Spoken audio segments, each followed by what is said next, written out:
가십니다. 올드스토리의 김희재 대표님. 자리는 지금 앞에 화면에 있는 것처럼 자리 배치를 해주시고요. 안내 부탁드리겠습니다. OEC랩 장영아 대표님, 그리고 한국애니메이션 제작자협회의 김원규 사무국장님, 앞으로 자리해주세요. 자리 안내 부탁드리겠습니다. 드라마 제작사협회 박상주 사무국장님, 한국게임산업협회 안병도 선임연구원님, 이상 5분 산업계 쪽에서 자리해 주셨습니다. 감사합니다. 이어서 바로 학계 및 연구기관 전문가를 소개해 드리도록 하겠습니다. 한양대학교 문화콘텐츠학과 김영재 교수님, 그리고 청담문화산업대학교 애니메이션 스쿨 나기용 교수님, 서강대학교 평생교육원 최승환 교수님, 순천향대학교 글로벌 문화산업학과 곽규태 교수님, 그리고 문화관광정책연구원 이용관 부연구위원님이십니다. 이상 5분 자리해 주셨습니다. 이제 저는 2부 사회를 맡아주실 진호영 교수님께 마이크를 넘겨드리도록 하겠습니다. 교수님, 그러면 잘 부탁드리겠습니다.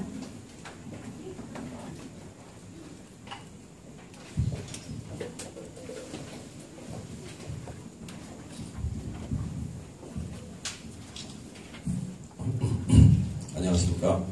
2부 세미나의 진행 사회를 맡게 된 진호영입니다. 안녕하십니까.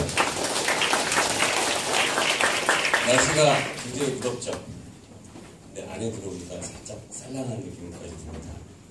저도 이제 평소 때 이렇게 반바지에 얇은 차림으로 다니는데 오늘 이렇게 여기서 이제 진행을 맡다 보니까 이제 넥타이도 메고 윗두리도 들고 나오면서 막 욕을 했어요. 아, 더워 죽겠는데 가져가는 거. 막상 들어오니까 따뜻하고 아주 좋습니다. 지금부터 저도 앉아서 진행하도록 하겠습니다.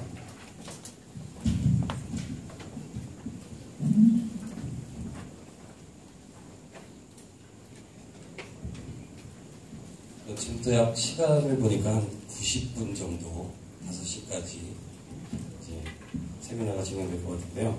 콘텐츠 분야의 업계, 저쪽에 업계 분들이고 저쪽에 이제 학계 분들, 정부기관 쪽에서 다 같이 참여를 해주셨습니다. 소개를 원래 제가 하는 걸로 알고 있었는데 이미 소개를 해드렸으니까 바로 인트로덕션으로 넘어가서 시작을 하겠습니다. 오늘의 세미나 주제는 이제 보시다시피 콘텐츠 산업 일자리 혁신 어떻게 할 것인가 라는 주제를 가지고 이제 90분 동안 토론을 하겠는데요. 일자리 창출이나 혁신 이런 종류 주제나 문제들은 다 굉장히 어려운 주제고 좀 무거운 주제인 것 같습니다. 그리고 특히 콘텐츠 분야뿐만 아니라 사회 전 분야에 걸쳐서 항상 그 이슈로 떠오르는 분야인데 오늘은 이제 콘텐츠 산업 분야만 한번 따로 띄워놓고 토론을 해보겠습니다. 토론 진행 방식을 잠깐 설명드리자면 여러분들이 이제 오늘 발제자 10분께서 조금 모두 발언을 준비해 오셨다고 하니까 모두 발언을 각각 한 3분 정도 들어보고요. 3분 정도 모두 발언이 끝나면 각자 말씀하시는 분야를 조금 여러분들이 먼저 좀 미리 좀 이해를 하시고 그 다음에 이제 난상 토론을 한번 진행해보는 방식으로 시작하겠습니다. 오늘 토론 주제를 3가지로 준비를 해봤는데요.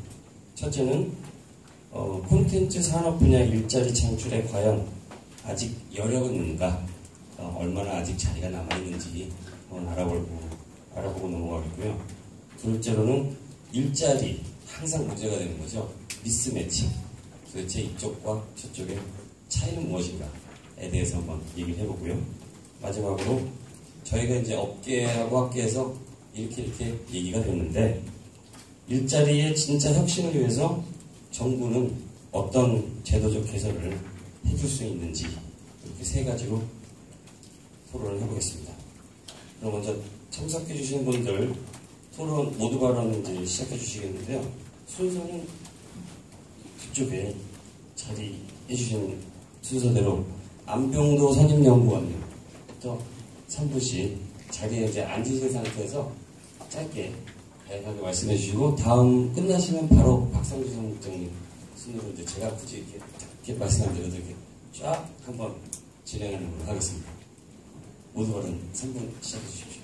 네, 모두 발언된 게 여기 발제. 예, 발제 이제 의견 내주신 부분을 한번 전체적으로 설명해 주시면 감사하겠습니다. 예, 안녕하십니까. 저는 한국게임산업협회 안병도 선임연구원입니다. 저희가 좀 원고를 늦게 드려서 그랬는지 모르겠지만 그래도 책자에는 수록이 안 되어 있는 게 아니에요. 그래서 산업 현황에 대해서 일단 간략하게 좀 말씀을 드리겠습니다.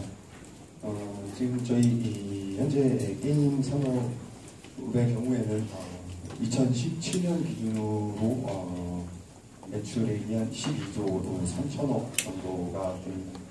그리고 종사하시는 인원은 7만 7천여 명 정도 됩니다. 요거는 이제 단순 계산이겠지만 봤을 때는 보통 매출액 1억 5천당 한 명의 고용 창출이 이루어지고 있는 산업이고 보통 이제 콘텐츠 산업 통틀어서는 한 1억으로 봤을 때는 0.5명 정도가 고용이 되고 그 다음에 제조업 같은 경우는 0.1명 정도가 되기 때문에 상당히 이 고용 유발 개수가 큰 산업이라고 저희는 또 생각을 하고 있습니다. 게임 자체가 여러분이 이제 접하시게 될 때는 디지털 플랫폼에서 접하시기 때문에 잘 그런 체감이 안 되실 수도 있겠지만 상당히 노동 집약적인 산업입니다. 게임을 하나를 만들기 위해서는 일단 기획, 디자인, 프로그램 개발, 테스트, 서비스, 일반 기업 사무, 회계, 수출입 업무까지 모두 다 사람의 손을 타야 되는 작업들이고요. 그러다 보니까는 아까 전에 말씀드린 것과 같이 상당히 많은 고용 유발을 하고 있는 산업이라고 말씀드릴 수가 있습니다. 또 하나는 게임 산업의 경우가 태동이 그렇게 오래되지 않았습니다. PC 온라인 게임부터 봤을 때도 한 25년 정도의 산업으로서의 역사를 가지고 있고요. 창의성이 중시되는 산업이다 보니까는 지금 현재 35세 이하의 비중이 한 57% 정도, 그 다음에 전문대학 이하 비율은 한 25% 정도를 차지하고 있습니다. 상당히 젊고 창의적인 산업으로서 진행해 나가고 있습니다. 일단 제 3분 안에 다 맞출 수 있을지는 모르겠는데 맞춰야 되나요? 3분? 조금 넘어가도 다음 분이 한 2분 정도 해주시면 대충 시간입니다. 제가 나중에 그러면 재현이라고 제가 발제문에는 썼었는데요. 저희가 이제 그 재현드리고 싶었던 부분 중에 하나는 일자리 혁신이라는 부분이 제가 받아들이기로는 일자리 창출이라고 받아들였고요. 그를 위해서는 기업들의 열린 자세, 그 다음에 당일 정책에 호응하고자 하는 그런 부분도 중요하지만 산업이 커지게 되는 그 전제 조건으로서 제가 생각하는 것은 지금 현재 시행하고 있는 근로기준법에 있어서 각 콘텐츠 산업에 맞는 세부 가이드라인 설정이 조금 필요하지 않나 싶어서 그 제안을 하나를 나중에 말씀드릴 수 있도록 하고, 또 하나는 게임 산업, 모든 콘텐츠 산업이 그런 측면은 조금 있는 것 같습니다. 큰 대형 기업과 그 다음에 스타트업 기업, 이렇게 보통 크게 양분이 되는데, 방금 전에 이제 말씀드렸던 근로기준법 같은 경우에는 이제 대형사 위주의 그런 부분이라고 한다면, 우리 이제 소규모 스타트업 같은 경우에는 이제 정부 정책의 지원이 필요할 것입니다. 아까 전에 이영대 변호사님께서 얘기하신 게 이 노동법이 나중에 보상의 문제, 그 다음에 금융의 문제로 넘어간다고 얘기하셨는데, 이 보상의 문제가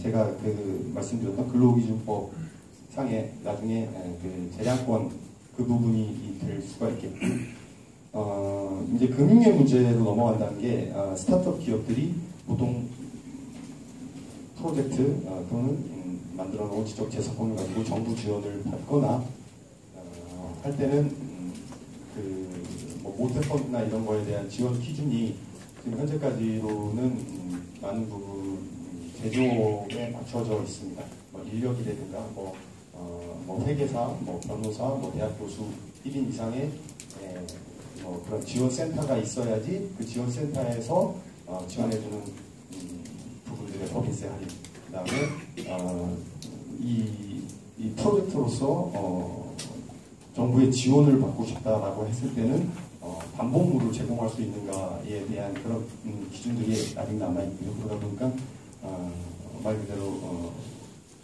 저작권으로 가지고서는 정부 지원을 받기 힘든 그런 부분이 있습니다. 이 두 가지가 좀 성별이 돼야 될 것 같고요. 세 번째는 요즘 주제에서 벗어날 수는 있겠지만은 콘텐츠 산업 부분 중에서 저희 이제 게임 산업 같은 경우는 상당히 부정적인 사회적 인식에 이제 좀 노출이 되어 있습니다. 이 부분에 대한 개선을 해야지 우수 기업들이 많이 유입이 될 수 있었을 거고요.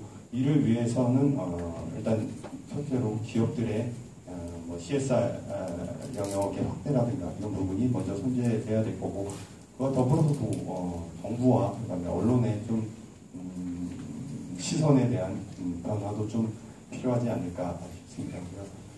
책자에 제 발제문이 없는 것 같아서 시간이 오버됐는데 여기까지 말씀드리겠습니다.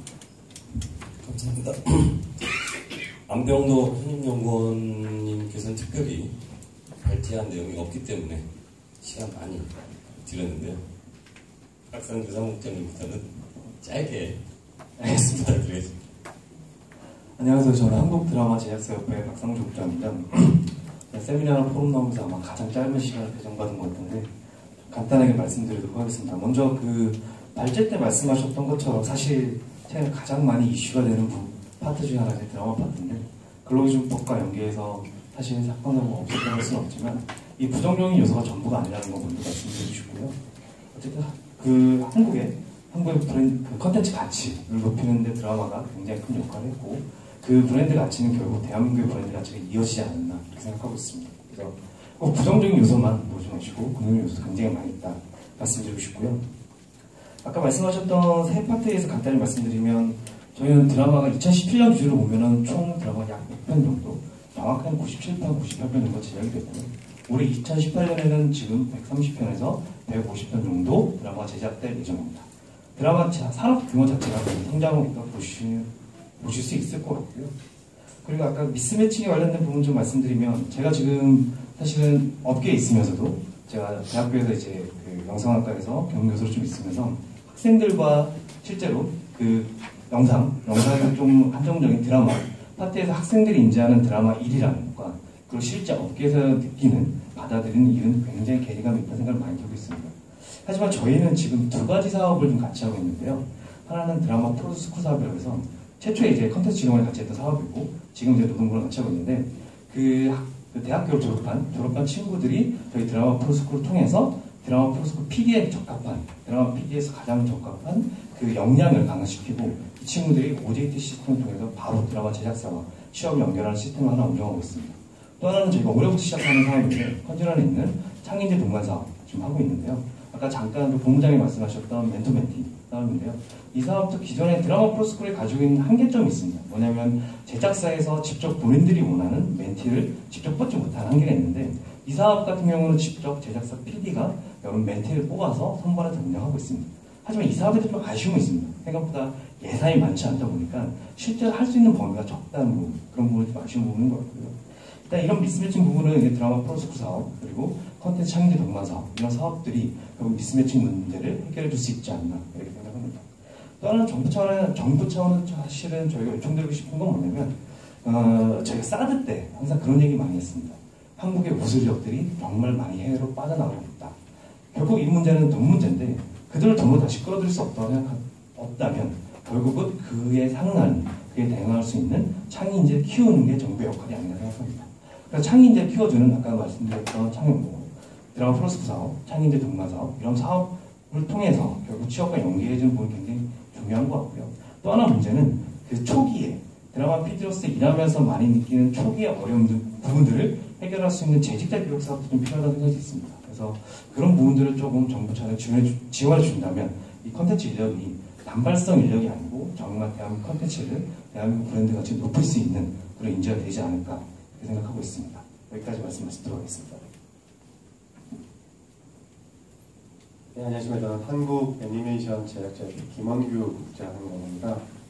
그 애니메이션 업계의 현실을 말씀드려야 되는 건데 책자에 제가 한 발제문이 그대로 있어서 그 부분은 보시면 되겠고요. 제가 말씀드리고 싶은 것, 그리고 여기 썼던 거는 애니메이션 업계로 처음 들어오는 신입 혹은 이제 막 갓 준비를 하는 취준생들을 위한 내용으로 제가 많이 작성했습니다.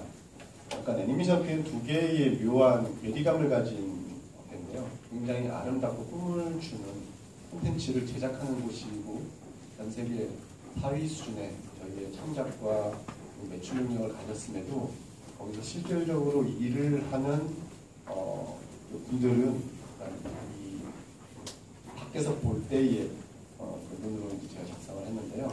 되게 취약합니다.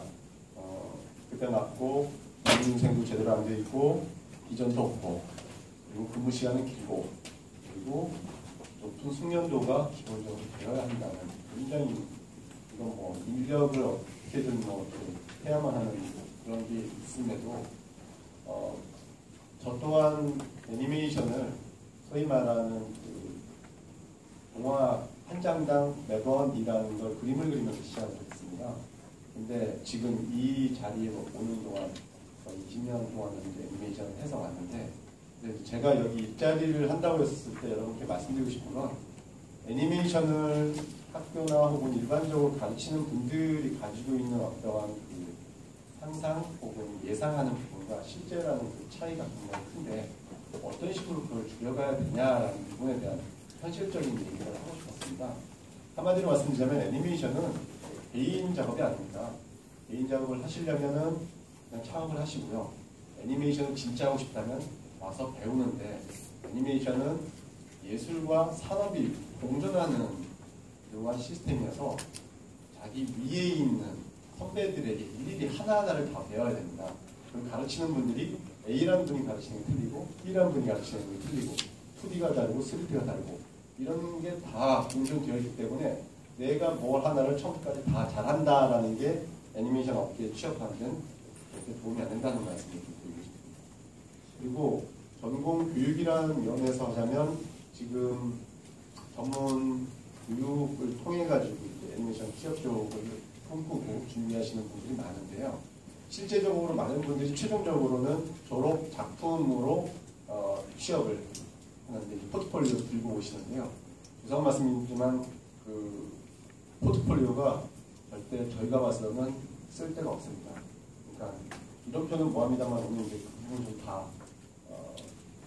솔직히 말씀드리고 싶다는데 4년 동안 포트폴리오 만들기 위해서 작업을 했던 거라면 진짜 헛수고를 헛한 일을 한다고 하면 안 되는 거거든요. 여기에서 할 두 가지는 그런 단체 활동을 자기가 할 마음가짐이 돼야 되고 좋은 걸 하자면 거기에 꾸준히 오랫동안 배울 마음가짐이 돼야 된다고 저는 생각을 합니다. 그래서 제가 제시하고 싶은 부분은 현장 교육이라는 부분의 중요성이 매우 크다는 부분입니다. 졸업하고 많은 분들이 취업을 이어지는 경우가 있습니다. 왜냐하면 업체들은 계속 사람이 필요하고 사람을 구인구직을 통해서 하는데 이분들이 1년 내에 거기서 적응을 못하거나 그만두거나 그건 애니메이션이 아닌가 봐요 하는 얘기들을 많이 하세요. 근데 실제적인 애니메이션에 대한 부분이 많이 소개가 안 되고 또 바꾸면서 정말 제가 말씀드린 배경이 굉장히 크다는 거죠. 이걸 어떻게 줄이느냐가 결국 관건이 큰데요. 업체는 솔직히 많은 변화를 가져가고 있습니다. 3D 업체 같은 경우는 안정화돼서 많은 분들을 일반 기업과 마찬가지 수준으로 하려고 노력을 많이 하고 있고요. 이건 이제 2D 쪽 같은 경우는 아직도 OEM이 인간이다 보니까 그런 부분에서는 좀 더 예전 같은 부분이 있지만 여기서도 많은 걸 지금 오시는 분들을 위해서 생각을 바꾸고 또한 업도 많이 업그레이드를 시키고 있는 상황입니다. 그래서 결론적으로는 제가 이제 요청드리고 싶은 세 가지는 실은 신입 그리고 초보 경력까지도 재교육이 계속 매해 되어야 된다. 실질적으로 애니메이션이라는 게 여러분이 보시는 그 영상은 2D나 3D가 다 똑같은 거라고 생각하시지만 매해 매월 새로운 프로그램에 새로운 것들이 들어와가지고 저희가 그거를 익히지 않으면 도태되고 따라갈 수 없는 상황입니다. 저희가 전에는 세계 3위 수준이었다가 지금 제가 4위라고 말씀드린 건 중국이 이미 저희를 앞장섰기 때문에 그때 시작했음에도 불구하고 저희는 이제 쫓기는 형태가 아니라 쫓아가야 되는 그 위치에 있는 만큼 여러분들이 좀 더 많은 것들을 드릴 수 있게 그런 재교육이나 지원을 받을 수 있기를 바라는 겁니다. 그리고 또 하나는 지금 이런 프로그램들이 실질적으로 예전에 제가 시작했을 때만 연필만 있으면 됐는데 지금 그 프로그램들이 PC라는 것과 함께 들어와야 됩니다. 즉 초기에 투자비요 실질적으로 지원되어야 되는 기자재 비용이 굉장히 크다는 거예요. 이 부분도 업체가 다 떠맡기는 너무나 큰 문제자 숙제라서 이런 부분들도 같이 지원을 좀 해줬으면 합니다. 그리고 저희 쪽에서도 이제 준비해야 되는 거는 이 가르치는 거를 단순히 어떻게 보면 옛날식으로 이거 맛을 어떻게 내지 손맛이야 설탕이랑 소금, 간장 어떻게 내야 돼요? 조금이 아니라 얼마만큼 정확히 해야 되는지 어떤 걸 어떻게 해야 되는지라는 매뉴얼을 스스로 만들어야 된다고 생각을 하고요. 또한 이러한 초기에 들어온 분들을 위해서 저희가 어떻게 처음엔 이런 부분이 힘들 거고 이럴 때는 어디다 얘기를 하면 된다를 저희 학회가 좀 대표해서 해줄 수 있는 그런 역할을 해가면서 점점 좀 더 좋은 일자리를 만들 수 있도록 노력하겠습니다. 네, 여기까지입니다. 감사합니다. 분들이 충분히 많이 하셔가지고 저는 짧게 드릴 것 같습니다. 저는 스타트업 쪽에서 일을 하고 있고요. 원래는 변호사를 했었어요. 그런데 창업 세계에 들어오게 되어서 일을 하고 있고요. 무슨 일을 하냐면 대학생들을 졸업하고 스타트업에 인재 매칭하는 일을 하고 있어요. 그래서 좀 이제 다양한 친구들을 보게 되는데요. 방금 이제 말씀해 주실 때 포트폴리오가 별로 쓸모가 없다라는 이야기를 하셨는데요. 스타트업에서도 마찬가지입니다. 네가 학교에서 뭘 배웠는지 크게 상관하지 않는다는 생각을 갖고 있고요. 오히려 이제 방금 말씀하신 몇 가지 조건들이 좀 있죠. 근데 이제 어쨌든 제가 지난 한 2년 동안 한 320명 정도 되는 친구들을 스타트업 현장에 이제 연결하면서 느낀 게 몇 가지가 있었는데요. 먼저 제가 질문을 하나 드려볼게요. 배달의 민족이라는 앱을 아시죠? 요즘에 워낙 눈에 많이 띄어서 배달의 민족에서 치킨을 시킬 때 앱을 열고 어떻게 판단하세요? 아마 일반적으로는 별점을 먼저 보고 점수가 어떻게 되어 있는지 보고 댓글을 보죠. 댓글에서 얼마나 이제 이용자들 반응이 어땠는지 그거에 대해서 또 사장님은 어떻게 하셨는지 이런 내용들을 보잖아요. 제가 이제 이 지점에서 이제 말씀드리고 싶은 것이 어디까지가 콘텐츠인가? 문화, 예술, 기존의 영화, 만화, 애니메이션, 게임 이런 것들은 다 콘텐츠라고 하는 게 누가 이 논란의 여지가 없는 것 같아요. 그런데 지금 이제 그 진흥법에서도 정의되어 있는 콘텐츠로 경제적 가치를 만든다라는 의미가 영화, 애니메이션과 좀 다르긴 하지만 이런 IT 비즈니스에서는 댓글 하나가 되게 엄청나거든요. 에어비앤비 같은 경우는 어떻게 이용자들이 피드백 시스템을 남기느냐만 연구하는 박사들이 여러 명 있어요. 사실 그거 자체가 그들의 서비스를 유지하고 또 성장시키는 엄청난 경쟁력이거든요. 그래서 제가 이 지점에서 무슨 이야기를 하고 싶은 거냐. 컨텐츠라는 개념에 경계를 좀 허물었으면 좋겠고요. 어차피 포트폴리오가 그렇게 중요하지 않은 상황이잖아요. 스타트업 쪽에서는 구인난이 되게 심각해요. 시선만 조금만 돌려서 굳이 옛날에 하던 일을 계속 하려고 내가 이제 애니메이션 학과를 나왔다고 해서 그래서 그 일만 하려고 하기보다는 다른 IT 스타트업에 가서 본인이 좋아하는 그걸 다르게 표현할 수도 있거든요. 카드뉴스 하나만 만들어서도 스타트업에서 몇십억에 해당하는 매출을 만들어낼 수도 있어요. 그래서 제가 부탁드리고 싶은 것은 여러 이제 컨텐츠 관련 학과에서 아이들을 가르치는 교수님들께 조금 아이들이 자기의 전공 범위에만 머물지 않고 세상의 변화와 흐름을 살펴서 조금 더 넓게 시야를 보고 도전할 수 있도록 길을 좀 터주셨으면 좋겠다. 이런 생각을 드리고 싶고요. 그리고 저는 개인적으로는 프랑스는 인턴을 하지 않으면 졸업을 시켜주지 않아요. 요즘엔 뭐 저희는 토익 점수가 없으면 졸업을 못하는데 저는 오히려 인턴을 하지 않으면 졸업을 못하도록 해야 되는 것 같아요. 왜냐하면 방금 말씀하신 대로 포트폴리오가 별로 쓸모가 없는 이런 상황에서 현장감, 현장에서 느끼는 이제 이 경험을 했느냐 안 했느냐는 되게 큰 차이가 있기 때문이라고 생각합니다.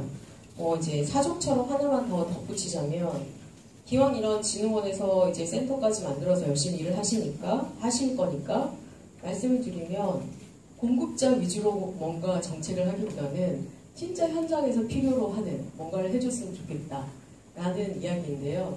왜냐하면 제가 여기 이 자리에 오면서 페이스북에 뭘 올렸냐면 마포에 전 세계 최대의 스타트업 스테이션이 생긴대요. 창업 지원 공간인 거거든요. 전 세계에서 가장 큰 면적이래요. 1만 평?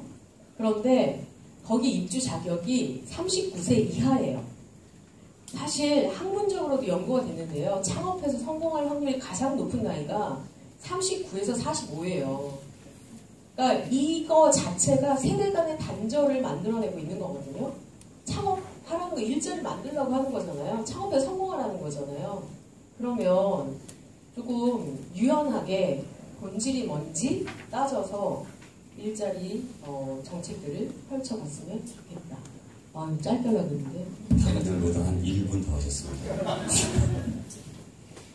네, 안녕하세요. 올레스토리 대표 김희재입니다. 저는 현재 추계조대학교 영상시나리오과 교수께 재직한 지 15년이 되어 있어서 교수된 지가 15년이고 회사 시작한 게 10년인데 회사를 시작한 이유 자체가 제가 가르치는 학생들이 업에 어떻게 진출할 수 있을 것인가에 관한 고민을 가지고 그걸 해결할 수 있는 브릿지로서의 역할을 하기 위해서 올레스토리라는 회사를 시작했습니다. 이야기 전문 기업이라고 하는 그런 타이틀을 걸고 아직 이야기 산업이라는 말 자체가 낯선 분들도 아마 계실 거예요. 제가 이걸 한 6, 7년 전부터 정부기관에 독립된 산업을 인정해달라고 목청을 높여 일부짓고 다니고 있어요. 아직 이야기 산업은 법적 개념을 획득하지 못해서 이야기 산업 자체로의 지원이나 이런 부분들은 사실 어렵습니다. 일자리 포커스에서 말씀드리자면 이야기 산업은 크게 두 분야로 나뉘는데 전통적인 개념은 이제 콘텐츠의 이야기를 공급하는 면에 있어서 그러니까 시나리오, 영화 시나리오, TV 대본, 뮤지컬 극본 이런 개념이 아니라 그 이전에 그런 식의 매체에 종속되기 이전에 그 작가가 의도를 가지고 만든 이야기의 형태가 있는 것 자체를 상품으로 인정해 달라고 하는 개념이고요. 그래서 스킬이 부족한 작가들도, 스킬이 부족한 창작자들도 이야기력을 갖고 있을 때에는 시장에서 그 가치를 인정받아서 밸류체인에서 끝까지 소외되지 않도록 한다. 이것이 이야기 매니지먼트의 개념이고요. 두 번째 제가 이 회사를 운영하기 위해서 진출한 분야가 이것만 갖고는 사업이 안 되니까 이걸 어떻게 캐시카우를 만들 수 있을까라는 고민을 해서 만든 게 일반 이야기 산업 분야입니다. 그래서 스토리 커뮤니케이션 컨설팅이라는 걸 하고 있는데요. 여기서 지금 확장된 개념이 브랜디드 엔터테인먼트 컨텐츠가 지금 시장이 굉장히 넓어지고 있습니다. 삼성전자가 웹툰 연재 시작했고요. 네, 뭐 그냥 PPL 그런 개념이 아니고 브랜디드 엔터테인먼트 컨텐츠라고 해서 아예 자신들 브랜드를 컨텐츠로 이야기하는데 저희가 이 분야를 해나가다 보니까 여기가 일자리가 아직 정말 많이 만들어질 수 있어요. 그러니까 저희 회사의 지금 클라이언트를 보면 다국적 제약 기업이 두 군데고요. 자동차 기업이 한 군데고요. 통신사가 한 군데고요. 국내 제일 제약회사가 한 군데이고요. 그 다음에 지자체 음식 브랜드들 이런 데들이 지금 현재 일을 하고 있는 클라이언트들입니다. 여기서 나오는 컨텐츠들이 뭐가 있냐면 페이스북 페이지 운영하는 건 그냥 기본이고요. 뮤지컬 배우 50명 데리고 작년 8월 15일에 명동관장에서 플래시몹 했는데 그 플래시몹을 다시 영상으로 만들어서 영상 컨텐츠가 계속 나가고 있고 그거를 지금 어디서 사가서 서울시청에서도 하겠다고 해요. 당뇨병 인식 개선 캠페인을 서울시랑 같이 하고 있는데 어린이 동화책을 만들고 그 동화책을 뮤지컬화하는 어린이들의 모습을 영상으로 담아서 짤막한 연재 드라마를 만들어가지고 그게 논란이 돌아가고 있어요. 그럼 이거를 하는 사람들은 작가의 꿈을 꾸거나 어떤 프로듀서의 꿈을 꾸었지만 그 분야에서의 일자리로 가지 못했던 사람들이 이런 분야로 들어올 수 있어요. 이거는 그러니까 비어있는 곳이에요. 브릿지가 필요한 곳이거든요. 전통적으로 광고만 하던 사람, 영화만 하던 사람들은 못하는 일들이 있어요. 저희 회사가 지금 12명인데 월급을 받는 작가는 3명이고요. 다른 사람들은 다 여기 프로듀서를 하고 있어요. 이 프로듀서들에 온 사람들 중에 작가를 하고 싶었던 사람들이 너댓 명이 있는 거예요. 그래서 아까 지금 스타트업 말씀해 주셨는데 전통적인 개념으로 머물러 있게 되면 일자리가 보이지 않아요. 근데 그 카테고리와 카테고리 사이에 비어있는 부분을 뛰어들게 되면 여기에 고도의 전문성을 필요로 하는 전문가로서 자라갈 수 있고 이 부분은 4대 보험을 구성하는 일자리가 가능해요. 원 이야기의 창작자들은 저희도 지금 정규직 작가가 3명이지만 작가는 사실 정규직이 좀 어렵습니다. 네, 굉장히 많이 어려운 부분이 있어요. 그리고 저작권 이슈는 좀 다른 얘기지만 블록체인이 완전히 결합이 되게 되면 전혀 다른 이슈로 풀려버릴 거예요. 그렇기 때문에 이 부분은 콘텐츠진흥원에서 조금 다른 식으로 접근하셔서 블록체인하고 저작권이 해결되는 부분에 관한 연구가 시장의 속도보다 좀 느리거든요. 이 부분에 관한 지원과 규제와 이 부분이 같이 되었으면 좋겠고요. 이야기 산업에 관해서는 제가 여기 책에 되게 잘 써놨어요. 한번 보시면 좋을 것 같습니다. 이상입니다. 중간까지 왔습니다. 잠시 쉬어가는 어떻게 생각보다 산업계에서 것이 가지지 않아서 교수님들을 경력하고 계신 분들이 많네요. 예. 교수님 학계 쪽에서도 9학년에 다 산업계에 계셨던 분들이니까 밀리지 마시고 김현재 교수님이 쫙 한번 해주세요. 예, 애니메이션 회사 있다가 이 한양대 문화콘텐츠학과에 있습니다. 10몇 년 된 것 같아요. 일자리 혁신을 어떻게 하네, 미스매치가 어떠네, 뭐 기획 창작 역량을 배양을 해야 되네, 글로벌을 키워야 되네 등등에 대해서 제가 업계에 있을 때부터 계속적인 이런 얘기가 이제 논의가 있어 왔습니다. 또 뭐 콘텐츠 기업이 영세하네, 처우가 문제네, 뭐 등등에 대한 여러 가지 것들이요. 어떤 것들은 정말 해결이 안 될 부분도 있고, 또 나름대로 우리 콘텐츠진흥원에서 여러 가지 좋은 사업 만들어서 좀 많은 발전이 있었다고 생각을 합니다. 이런 일자리 세미나를 또 한다고 해서 제가 이제 오면서 또 무슨 얘기를 또 하라는 거냐에 대해서 생각을 잠깐 해봤었는데요. 제가 좀 생각이 드는 거는 제가 사업에 있을 때도 마찬가지지만 우리가 이런 얘기를 할 때 너무 이런 거대 담론에 매몰되는 거 아닌가라는 생각을 사실은 하기는 합니다. 예를 들어서 일자리 혁신이 도대체 무슨 말인지, 일자리 활성화라는 것이 너한테는 의미가 다르고 나한테는 의미가 다른 것 같아요.